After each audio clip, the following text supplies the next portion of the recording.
Military Merit Medal is hereby awarded to Commander Harold P. Tabora, O-134968, Philippine Navy, for meritorious and valuable services rendered as Commanding Officer of Air Philippine Diaz PS-177 from 05 October 2024 to 04 July 2025. Under the command of Commander Tabora, PS-177 has successfully conducted a total of 13 maritime and survey patrol operations in the West Philippine Sea in support of AFP mission of protecting the sovereignty of the Philippines. Commander Tabora distinguished himself with exceptional leadership, dedication, and commitment to his duties during tenure as commanding officer of BRP Philippine Diaz PS-177. Commander Tabora's outstanding performance and unwavering commitment to his duties have brought great credit not just to himself and the Philippine Navy, but the armed forces of the Philippines. His exceptional service and contribution to the nation's maritime defense and security are worthy of the highest recognition.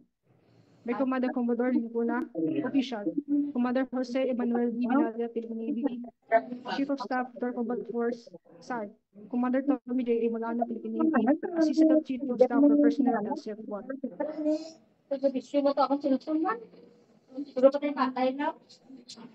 We now request the Commander, Littoral Combat Force, Commodore Luis Lawan Lincuna, Philippine Navy, with the award.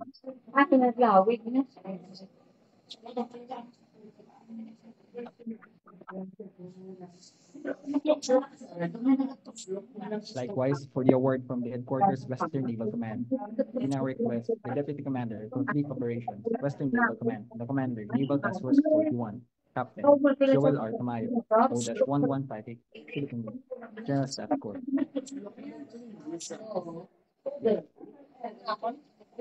Certificate of Merit is presented to Commander Harold P. Tabora, O-134968, Philippine Navy.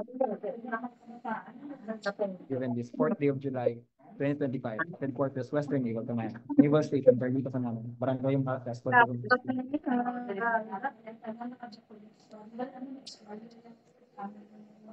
Likewise, a plaque of appreciation is also presented to Commander Harold T. Tabora, O-134968, Philippine Navy.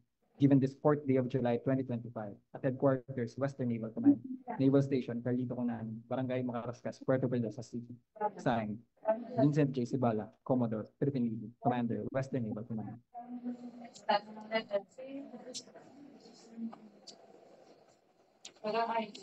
Give a warm round of applause to our awardee.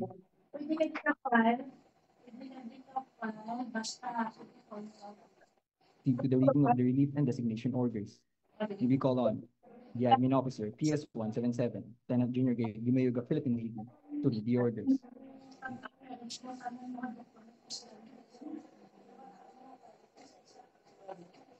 Attention to orders, Philippine Navy, Philippine Fleet, Headquarters of the Combat Force, Naval Base at Via Alnano, Sangley Point, Cavite City. Termination of designation. Pursuant to paragraph 3, Special Orders number 27, Headquarters of the Combat Force, dated 30 June 2025, Commander Harold T. Tabora, O-134968, Philippine Navy, is hereby terminated as Commanding Officer BRP Philippine Diaz PS-177, effective this date. Designation. Pursuant to paragraph 5, Special Orders number 27, Headquarters of the Combat Force, dated 30 June 2025, Commander John Paul F. Ranyola, O-14206, Philippine Navy, is hereby designated as Commanding Officer BRP Philippine Diaz PS-177, PS, effective this date. By Commander Commodore Lincuna, Official, Commander Jose Emmanuel B. Binalya, Philippine Navy, Chief of Staff, Third Combat Force. Signed, Commander Tommy J. A. Molano, Philippine Navy, Assistant Chief of Staff for Personnel, LCF-1.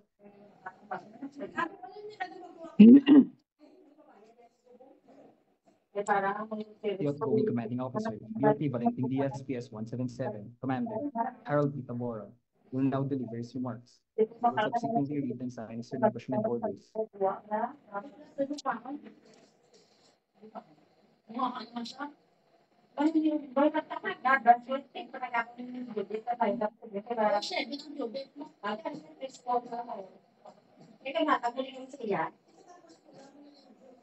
Weird Lawan Lincuna to. Other principals in this morning's activity, Captain Remeo, Commander Paliksa, and Commander Renyola. I would like also to acknowledge the Commander, Western Naval Command, the same time the Commander, Naval Task Force 41, Commodore Joel Tamayo, sir.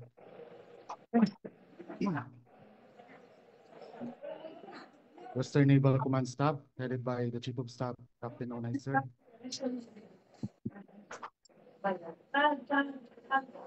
The Commander of OPCON and TACON units of Western Naval Command, headed by Captain Tercio Chavez, sir. Headed by my classmate, Jasper IBH Galaura, Philippine Navy. To Team PS-177, headed by my EXO, Lieutenant Commander Hariston Barin. This time, to my wife, Carmela, who is now watching via Zoom. Fellow officers, enlisted personnel, ladies and gentlemen, good morning. It is with great pride, humility, and gratitude that I speak to you today at this change of command ceremony. Today also marks a personal milestone as this ceremony brings to a close my command at sea.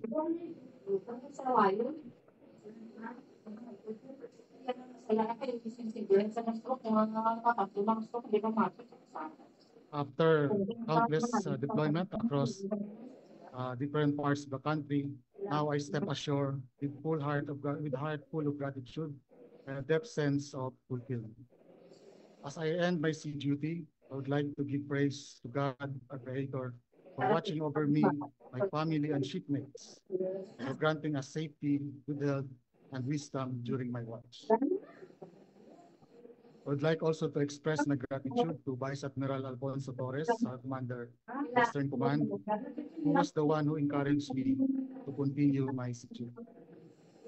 To my former Commander Naval Forces Southern Luzon, and now my Commander 15th Fleet, Rear Admiral Joe Antonio Orbe, who approved the recommendation of Philippine Fleet Command at Sea Selection Board. Maraming salamat po. To the members of Philippine Fleet Command Selection Board, thank you, sirs, for acknowledging my services and contributions to the fleet and the Navy. I am truly honored and grateful in your recommendation for me to be awarded the coveted command and supports.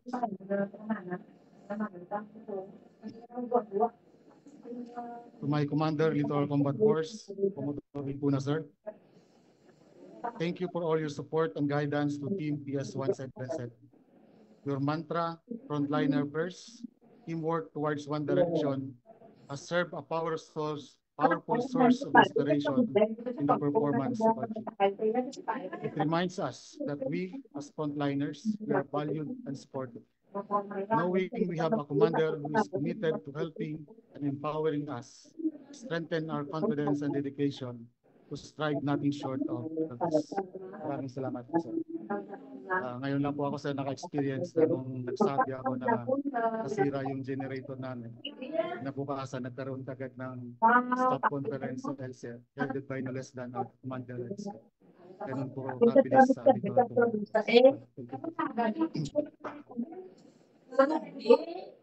To Commodore Sibala, sir, for all your support as Commander, Western Naval Command, and for the trust and confidence in me when you designated me as CO PS-177 when you were our commander to our combat force. I would like also to thank my former commander, Assault Craft Force, then Commodore Tihada, who was the one who entrusted to me the opportunity for my first command at sea, the command of PRBs for Papa PG. To all my task force commanders, past and present, then Captains Mariano, Mongol, Captain Macordo, Captain Dianan, Captain Donuan, Agent Nakado, Adjo, Captain Nera, and of course, my task force commanders here with Western Naval Command, Commodore Villanueva, now Commodore Joel Tamayo, sir. Thank you for your guidance and mentorship. I'm grateful for your corrections when I faltered, your encouragement when the journey seemed tough, and your recognition when the job was well done. Leadership has made a lasting impact on me. Thank you, sir. I would like also to thank the staff of Western Naval Command headed by Captain Unay, sir, for all your support to Team PS-177.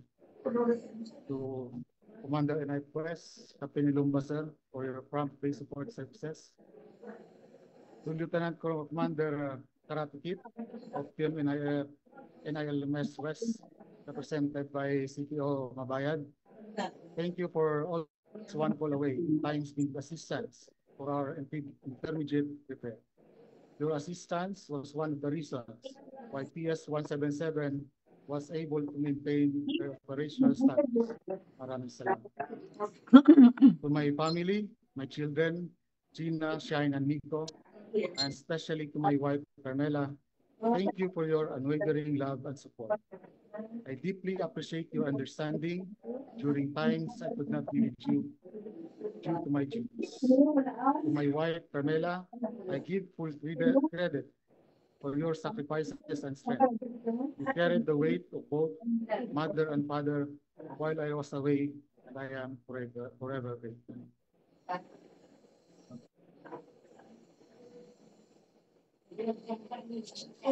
I hope and I pray that after this sea duty, my long-time wish to be assigned closer to our family will finally come true.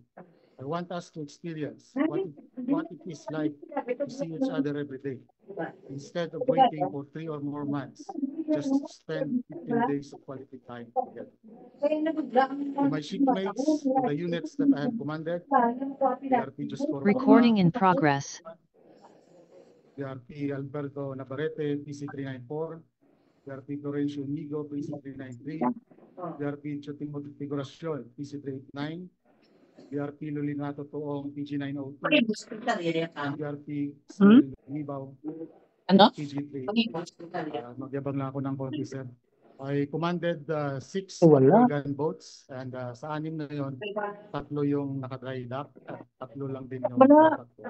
At sa 3 tumatakbo, 2 po doon yung Bunggabla yung 2 was bugas adjudged mga as patrol gun boat of ang the year. doktor pag abogado amo na sila sa Yung bumbong isa bongga. was only person. Ang engineer Sa mga ganyan to kasama pra ko sa payas mga sa barko, plano yung maraming uno. salamat. Pag mapirma na iya sila ya mapirma na iya. And of course, my last command, the BRP Valentin Sobrang Diaz, tait PS-177. si Asel pa yan di When I po assumed command of or si PS-177, Marie galing we si had Marie already been not siya ready for siya. sea for the past 2 Kaya ka months mga sa due to computer edit problems sa on balang. our propulsion control, logic fire, and other issues. These issues Ngaran are na beyond sa the repair mga computer capabilities yan. of NILMS personnel. Further, there was pressure on us to be prepared due to the high operational requirement here in our POR.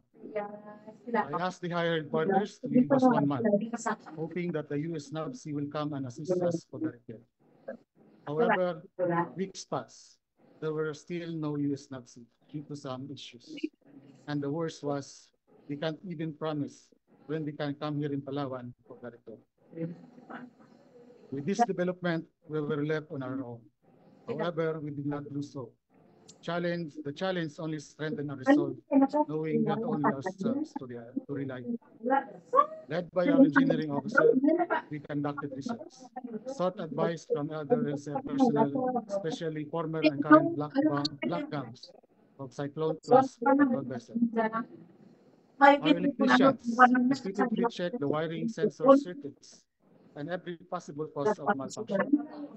And on November 5, exactly a month after I assumed, PS-177 had their first retrial with such result and upgraded their operational readiness to R2. And on March 2025, after successful repair on other machineries, we upgraded from R3 to R2. I am proud to report that from 05 October 2024 up to this day, PS-177 had accomplished 15 missions, to include 4 support missions to the RORI missions, and a total of 240 ready for sea days. The successful repair of PS-177 would not have been possible without the support of F-11, Captain Cornejo, and my former necessary requirements and funding. To the officers and your hard work and your commitment to our shared mission, it has been a privilege to lead and serve alongside men and women who consistently embody professionalism, excellence, and dedication. I am very proud of your courage to serve caused by our territorial dispute. Serving as the third commanding officer of PRP Valentin Diaz has been one of the greatest honors. I now pass the mantle of command to Commander John Paul Raniola, a seasoned skipper and a leader whose professionalism, integrity, and vision will no doubt guide PS 177 to even greater heights. I have full confidence the ship and the crew are in excellent hands. Commander Raniola, you have now the call. As I close the chapter of my sea duty after 12 years and 5 months of shipboard duty, while I am proud of the awards and accomplishments, for me, it is the people I have met, the places I have seen, and the shipmates I have worked with who became like my second family. The memories we created and the life lesson learned. Again, for here present witness, one of the significant events in our careers. Thank you and good morning.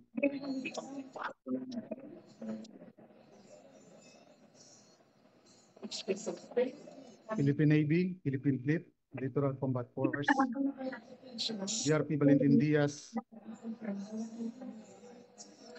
PS 177, 04 July 2005, 2025, relinquishment of command. Pursuant to paragraph 3, Special Order number 5, Quarters Littoral Combat Force, dated 30 June 2025, I hereby relinquish command of PRP Valentin Diaz, PS 177, effective this date, and signed by the President. Commander Raniola, I'm now ready to be relieved.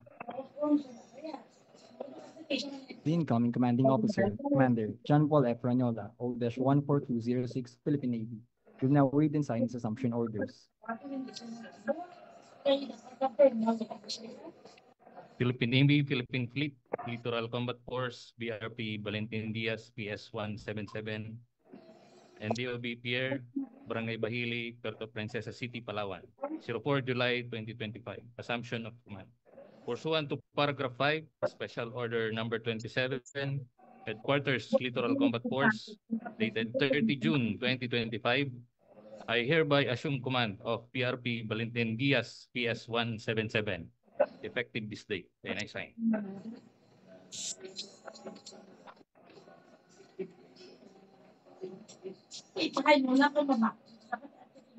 Commander Tabora, sir, I'm now ready to relieve you. Ladies and gentlemen, we will now witness the change of command rights of the outgoing and incoming commanding officer of PRP Valentin Diaz, PS 177.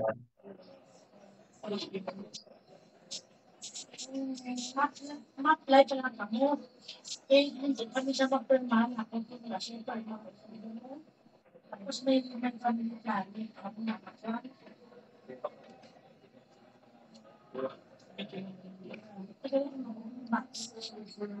Ako magtuwa ka mga sa inyo, matuwa ka mga sa inyo,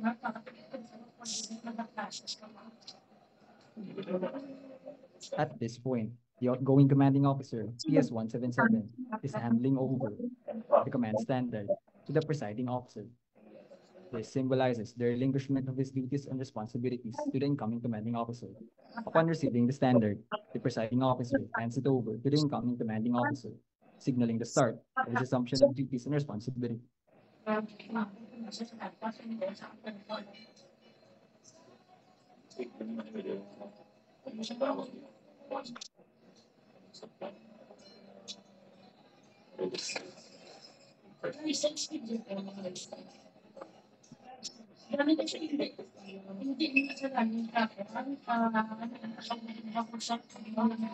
Ladies and gentlemen, the rite of passage has just been concluded.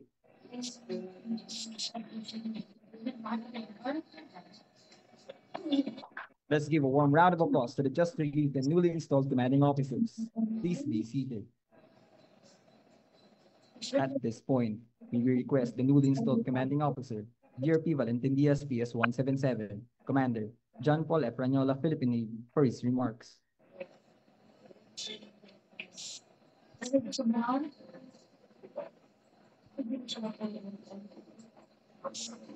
our distinguished guests,